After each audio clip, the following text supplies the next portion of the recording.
In this week's video, I want to talk to you about the new CeMAP 1 exam because I have been inundated with questions and I managed to sit the exam and pass last week. So I'm going to try and answer as many of the questions that have been coming into my inbox as possible. If you have follow-up questions though, make sure you leave them in the comments. So first of all, how did I manage to sit the exam if I've already gotten my CeMAP qualification? A lot of people don't realize that the new CeMAP 1 exam, it's called FSRE, which stands for Financial Services Regulation and Ethics. It's actually the first exam you would take if you are going to go on to get what's called your DIPFA or your Diploma in Financial Advice. They've taken it out of the DIPFA qualification modules and they've put it into CeMAP. So the exam does exist in other places. And actually, if you've already done that first level of DIPFA, you don't have to do the new CeMAP 1 exam because it's the same exam. So you kind of get an exemption with it. So what were the main differences between the old style CeMAP and this one? They were actually more similar than I was anticipating. So the content is the same in a sense of it is still going to ask you the important regulatory questions. You are still going to be expected to know the basics like the Mortgage Conduct of Business Sourcebook, the FCA, the Financial Ombudsman Service. There was quite a bit on the new Consumer Duty or the Consumer Credit Directive. All of that kind of stuff was covered, just like it is in your original CeMAP 1, but the layout was slightly different. So with the new CeMAP 1 exam, it is 2 hours split into 2 units. So once you've logged into your exam online, whether you're doing it from home or in a test center, when you get 40 questions, you have to get through them in an hour.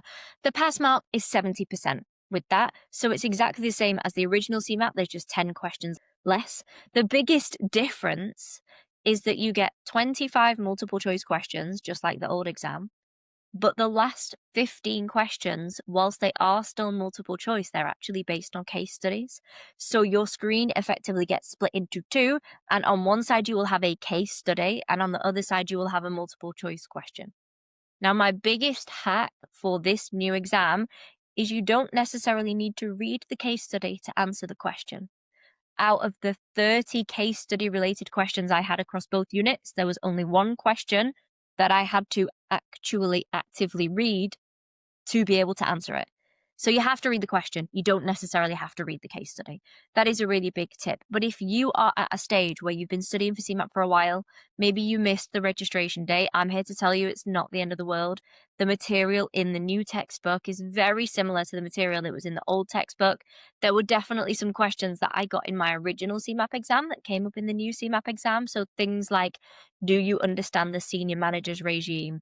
Are you really hot on things like guilt or power of attorney was a big one. I feel like I got 3 to 4 questions on what is the name of a person that writes a will when somebody dies, who benefits from the estate, what happens if somebody loses mental capacity and they don't have power of attorney in place.